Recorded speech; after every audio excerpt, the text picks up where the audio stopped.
हाथ नहीं उठाना। कमरे में हल्की रोशनी थी और पूजा के हाथ में फ़ोन था। वो धीमी आवाज़ में बात कर रही थी जैसे कोई बहुत बड़ी साजिश रच रही हो।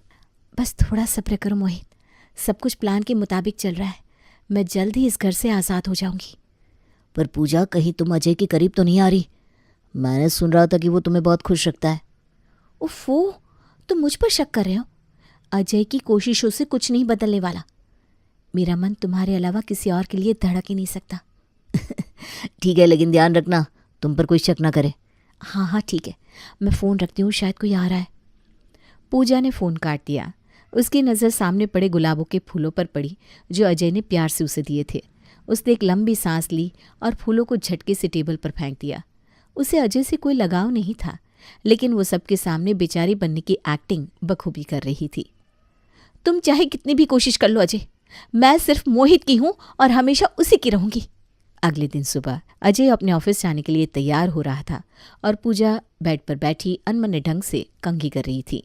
आज मैंने तुम्हारे लिए सरप्राइज प्लान किया है, शाम को तैयार रहना। क्या सरप्राइज है?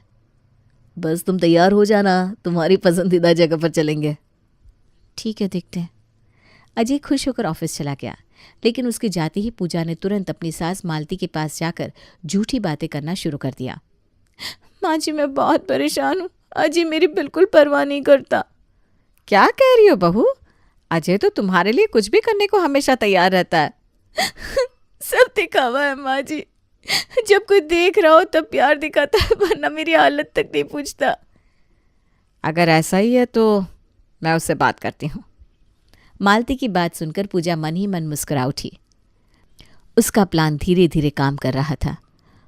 वो समझ गई कि उसका तीर सीधा निशाने पर जा लगा है। अब शाम को सरप्राइज डेट पर अजय पूजा को एक शानदार रेस्टोरेंट में ले गया। रोमांटिक माहौल, हल्की रोशनी और खूबसूरत म्यूजिक, सब कुछ परफेक्ट था, लेकिन पूजा का चेहरा उतरा हुआ था। पूजा, तुम्हें यहाँ का माहौल कैसा लग रहा है? ठीक ही है। क्या हुआ यार, तुम खुश नहीं लग रही हो? कुछ और करना चाहती थी क्या? मुझे भीड़ भाड़ पसंद नहीं है, हम घर पर भी आराम से बैठ सकते थे। अरे पर तुम्हें तो पहले पार्टी करना बहुत पसंद था ना? हाँ, पर अब मेरी पसंद बदल गई है। अजय ने जैसे ही ये सुना वो चुप हो गया। उसने सोचा था कि पूजा खुश हो जाएगी, लेकिन उसकी बेरुखी ने सब बिगाड़ दिया। पूजा अंदर ही अंदर मुस्कुरा रही थी। वो चाहती थी कि अजय खुद को दोषी महसूस करे। अब रात में फ़ोन पर पूजा अपनी माँ और बहन से बात करती है। माँ, मैं बहुत परेशान हूँ। अजय ना मुझसे बहुत बदतमीजी से पेश आता है। अरे क्या हुआ बेटा? क्या उसने तुम पर हाथ उठाया? अभी तो नहीं, लेकिन वो मुझ पर चीखता चिल्लाता बहुत है। मुझे डर लगता है। मुझे नहीं लगता मैं इस शादी में ज़्यादा दिन रह पाऊंगी। अगर ऐसा है तो तुझे वहाँ रहना भी नहीं चाहिए। हम कोई रास्ता निकालते हैं बेटा। ठीक है, आप लोग कुछ सोचो मेरे बारे में। ये कहते हुए पूजा ने फ़ोन काट दिया। अब ये खबर घर तक पहुंच चुकी थी और धीरे धीरे पूजा का सबको अजय के खिलाफ करने का प्लान सफल हो रहा था। अगले दिन बाजार में पूजा को पड़ोस की औरतें मिल गई। उसने एक दुखियारी बहू की तरह अपना चेहरा बनाया और पड़ोस की कुछ औरतों के बीच जाकर बैठ गई। अरे पूजा, तेरा चेहरा क्यों उतरा हुआ है? कुछ नहीं दीदी, बस ऐसे ही। कुछ बात तो ज़रूर है, बता क्या हुआ? बस घर में ना सब कुछ ठीक नहीं चल रहा। अरे क्या हुआ बहू, अजय ने कुछ कहा क्या? कहना क्या दीदी, अब तो उनकी मुझ पर हाथ उठाने की नौबत आने वाली है। पड़ोस की औरतें एक दूसरे को देखने लगी। धीरे धीरे पूरे मोहल्ले में चर्चा शुरू हो गई कि अजय अपनी पत्नी को सताता है। अब रात में पूजा घर से निकलकर सबसे छुपते हुए मोहित से एक सुनसान गली में मिलती है। मोहित उसे देखते ही कहता है, सब ठीक चल रहा है ना? हाँ, धीरे धीरे सबको भड़कने दो, फिर मैं आराम से तलाक ले लूंगी। तुम सच में यही चाहती हो ना? तुम्हें मुझ पर भरोसा नहीं है क्या? ठीक है, मैं इंतज़ार करूंगा, लेकिन ज़्यादा देर मत करना। पूजा ने सिर हिलाया। उसकी योजना पूरी तरह से काम कर रही थी। अब बस अजय को पूरी तरह बदनाम करना बाकी था। दूसरी तरफ अजय अपनी पत्नी को खुश करने की कोशिश में लगा था। वो जब शाम को ऑफिस से घर लौटा तो उसके हाथ में एक खूबसूरत गिफ्ट पैक था। वो पूजा के पास आया और मुस्कुराते हुए उसे गिफ्ट देते हुए कहा, लो पूजा, मैं तुम्हारे लिए कुछ लेकर आया हूँ। लाओ। पूजा ने गिफ्ट खोला। अंदर एक महंगी साड़ी थी। लेकिन उसने खुश होने के बजाय मुंह बिगाड़ लिया। वाह, मतलब जब तुम्हारा ताने देकर मन भर जाता है तो गिफ्ट देकर मेरा मुंह बंद करने की कोशिश करने लगते हो। अरे मैं तो बस तुम्हें खुश करना चाहता था, इसलिए तुम्हारे लिए गिफ्ट लाया। सिर्फ गिफ्ट देने से कुछ नहीं होता, प्यार भी दिखाना पड़ता है। पर मेरे लिए फुर्सत कहाँ है तुम्हारे पास? अरे बाबा, प्यार भी दिखा दूंगा, बस कभी कभी तुम्हारे मूड के हिसाब से तुमको समझ नहीं पाता हूँ मैं। हाँ, तुम्हारी गलती हमेशा मेरी गलती बन जाती है। वाह जी वाह। ये सुनते ही अजय गहरी सांस लेकर चुप हो गया और कमरे से चला गया। लेकिन पूजा उसको इतना सुनाकर भी चुप नहीं हुई। उसने तुरंत अपनी माँ को फ़ोन घुमा दिया। माँ, मुझे अब यहाँ नहीं रहना। ये गिफ्ट देकर समझता है कि सब ठीक हो गया। क्या हुआ बेटा, फिर से कुछ कहा क्या उसने? कहना क्या है, बस ताने देना और डांट लगाना, यही तो करता है। अब तो प्यार दिखाने की जगह एहसान जताने लगा है। अब बहुत हो गया। तेरा पति समझता क्या है खुद को? वो खुद को कुछ समझे या ना समझे, मुझे अपनी नौकरानी ज़रूर समझते हैं। दिन भर उनके परिवार को मैं संभालती हूँ, रात में आकर मुझसे सीधे मुंह बात तक नहीं करता, उल्टा मुझे सुनाने लगता है। ये कहते हुए अचानक से पूजा ने फ़ोन रख दिया और मुस्कुरा दी। उसका प्लान और आगे बढ़ रहा था। उधर उसकी माँ को अपनी बेटी की चिंता सताने लगी। अगली सुबह पूजा घर में नया ड्रामा करने की सोच रही थी। वो किचन में काम कर रही थी। अचानक उसने अपनी बाह पर हल्का लाल निशान बनाया और ज़ोर से चिल्लाने लगी। अरे कोई बचाओ, अजय, अजय ने मुझे धक्का दिया, माँ जी बचाओ। पूजा की चिल्लाने की आवाज़ सुनकर मालती और सुरेश दौड़कर किचन में आए। क्या हुआ बहू? अजय को गुस्सा आ गया, उसने मुझे धक्का दे दिया, मैं गिर गई। अजय ऐसा कर सकता है? नहीं नहीं बेटा, ये सच नहीं हो सकता। तो ठीक तो है ना बहू? अब क्या बताऊं माँ जी, जब पति मारने लगे तो कोई कैसे ठीक हो सकता है। पूजा की बात सुनते ही मालती और सुरेश के चेहरे पर चिंता की लकीरें उभर आई। इधर पूजा की माँ और बहन भी वहां पहुंच गई और घर में बवाल खड़ा हो गया। ये क्या सुन रही हूँ मैं? तुम्हारा बेटा मेरी बेटी पर हाथ उठाता है? देखिए, पहले हमें अजय से बात करनी चाहिए। ऐसे ही हम उस पर इल्ज़ाम नहीं लगा सकते। अब क्या बात करनी है?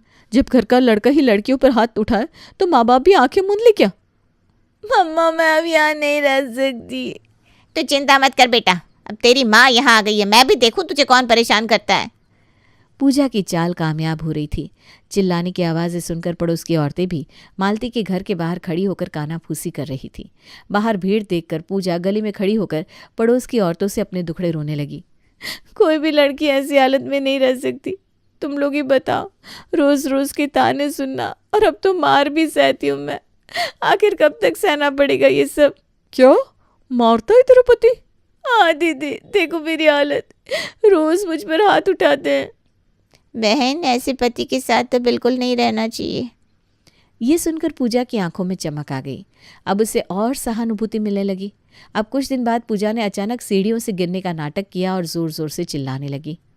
अरे बचाओ, अजय ने धक्का दे दिया। पूजा की चीखने की आवाज़ इतनी तेज थी कि मोहल्ले की औरतें इकट्ठा हो गई। मालती और सुरेश भी भागकर बाहर आए। अरे क्या हुआ बहू? मुझे नहीं रहना यहाँ। कैसे सास ससुर हो आप लोग? आपकी बहू पर आपका बेटा हाथ उठाता है और आप चुप है।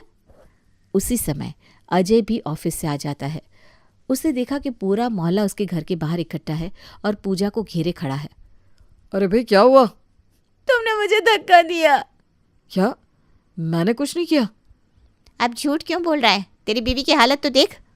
अजय चुप हो गया। अब उसकी कोई सफाई किसी को सुनाई नहीं दे रही थी। मोहल्ले में चर्चा फैलने लगी कि अजय अपनी बीवी को मारता है। अब पूजा हर दूसरे दिन मायके जाने लगी। जब भी घर में बहस होती वो तुरंत अपनी माँ के पास चली जाती। अब तुझे वहाँ भेजना ही नहीं चाहिए था। हाँ दीदी, ये कोई शादी है? एक दिन प्यार, अगले दिन मार। बस थोड़ा सब्र करो, सब अपने आप संभल जाएगा। पूजा के दिमाग में एक बड़ी चाल चल रही थी। अब बस उसे सही वक्त का इंतज़ार था। रात का समय था। पूजा अपने मायके में माँ और बहन के साथ बैठी थी। माहौल गंभीर था। पूजा के चेहरे पर गहरी सोच थी, लेकिन जल्दी ही उसने अपनी माँ और बहन की तरफ देखते हुए अपना फैसला सबको सुना दिया। अब बहुत हो गया मम्मी, मैं अजय से तलाक लूँगी। मैं अब और सहन नहीं कर सकती। यही तो मैं कब से कह रही थी, जब शादी में इज्जत ही नहीं बची तो वहाँ रहने का क्या फ़ायदा। बहन, तूने बहुत सही सोचा। वैसे भी अजय जैसा पति किसी दुश्मन को भी ना मिले। बस थोड़े दिन और, फिर मैं और मोहित हमेशा के लिए साथ होंगे। पूजा की आंखों में एक नई चमक थी। वो अपनी चाल में पूरी तरह सफल हो रही थी। अजय अपने घर में बैठा था, लेकिन आज पूरे मोहल्ले और उसके परिवार वाले उसके खिलाफ थे। घर पर उसकी माँ, पिता, पड़ोसी और मायके वाले सब उसके ऊपर पूजा को तलाक के लिए दबाव डाल रहे थे। बेटा, अगर तेरे साथ वो खुश नहीं है तो उसे ज़बरदस्ती रोकने का क्या फ़ायदा। लड़की का घर बसाने के लिए शादी होती है, दुखी करने के लिए नहीं। सुनो अजय, अब बहुत हुआ। तुम जल्दी से तलाक के कागज़ तैयार कराओ और मेरी बेटी को आज़ाद करो। हाँ हाँ, हम तो कब से कह रहे हैं, इस घर में ही कुछ गड़बड़ है।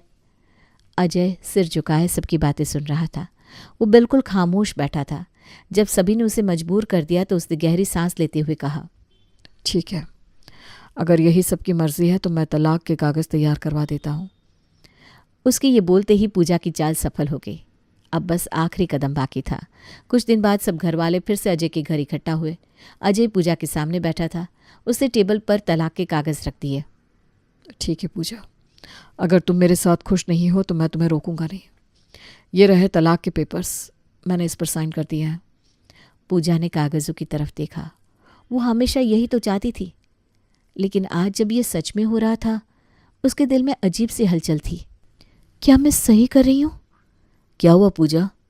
अब साइन करो और खुद को मुझसे हमेशा हमेशा के लिए आज़ाद कर लो। ये सुनते ही पूजा के अंदर कुछ खटकने लगा, लेकिन उसने इस भावना को झटक दिया। उसने वो कागज़ उठाए और बोली, अजय, मैं ये फाइल घर लेकर जा रही हूँ।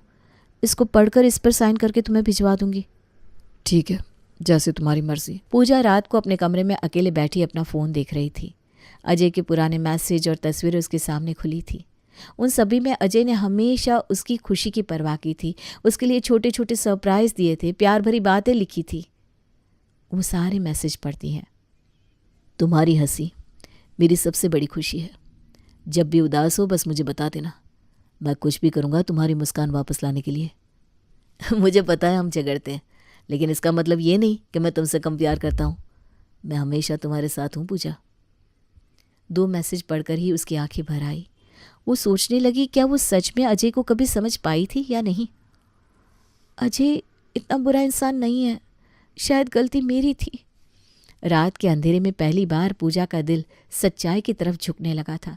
उसके सामने टेबल पर तलाक के कागज़ रखे हुए थे, लेकिन उसका मन बेचैन था। उसकी आंखें बार बार अजय के पुराने मैसेज और तस्वीरों पर चली जाती, जहां वो उसकी छोटी छोटी खुशियों का ध्यान रखता था। ओह गॉड, ये मुझे आज क्या हो रहा है? मैं इन पेपर्स पर साइन क्यों नहीं कर पा रही हूँ? बीते पलों की यादें पूजा के सामने किसी फिल्म की तरह चलने लगी।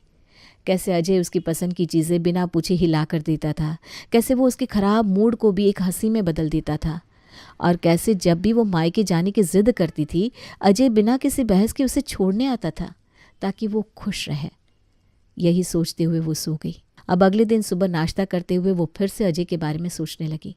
तभी उसका फ़ोन बजा। मोहित की कॉल थी। पूजा ने धीरे से फ़ोन उठाया।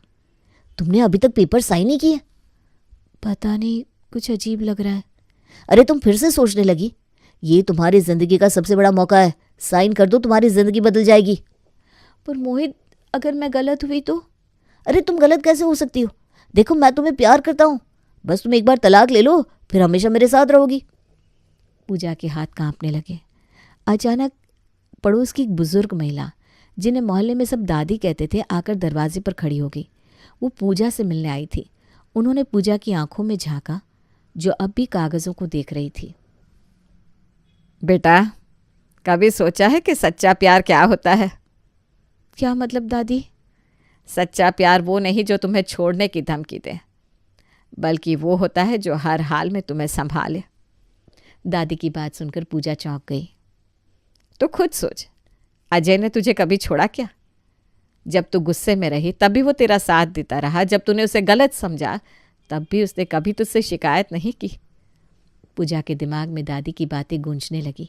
उसे याद आया कि मोहित ने हमेशा उसे केवल हंसी मजाक में रखा, लेकिन जब भी कोई मुश्किल घड़ी आई वो गायब हो जाता था।